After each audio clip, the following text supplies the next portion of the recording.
कभी भी पहला प्यार होता है। मैं जीवन में किसी भी कुर्सी पे बैठूं, कहीं भी रहूं, कोई भी काम करूं, बट मैं आई लव माई सिंगिंग।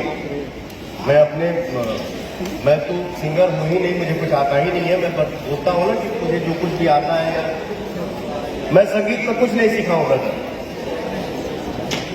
मैंने कौन सा गाने में, किस गजल में या किस भजन में या किस गाने में कौन सा सुर लगा दिया, ये मुझे खुद को नहीं पता होता ये कौन सा सुर मैंने लगाया।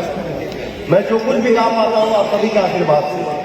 गाना गाता था, आप लोगों ने ही मुझे गायक बनाया, उसके बाद आप लोगों ने ही मुझे नायक बनाया। गायक और नायक के बाद अगला जो भी बनेगा पवन सिंह, उसको भी आप लोग ही बनाएंगे, हम कहां से बन पाएंगे। मैं जो कुछ भी बनूंगा आप सभी के आशीर्वाद और कृपा दुलार प्यार से ही बनूंगा, बट कुछ भी बनूंगा। अभी तक मतलब बोला था ना 4 घंटा सोचने को मिला था, वो भाग्य करे सोचे था सर चेहरा फ्रेश देखी तक काम कर पाएंगे। इस जीवन में कभी मेहनत से पीछे नहीं हट सकता।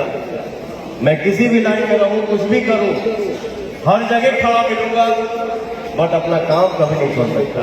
ऐसा माना कि पहले पवन सिंह सुतर रहत ज्यादा, गाना कम गावत रहा, फर्क ना पड़त रहे। अब चुनाव लड़े के बाद तो पैसा इकट्ठा करे के बाद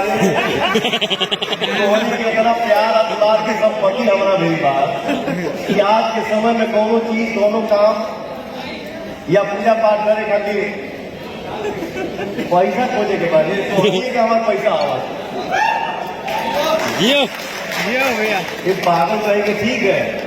ये लाइन ऐसा है जिस लाइन नाम है, हम अपने गुरु से, अपने चाचा जी के मुंह से या और भी सीनियर आर्टिस्ट के मुंह से हम सुने हैं कि बेटा इस लाइन में जब वो पूरा नहीं हुए हैं तो हम आप क्या हैं।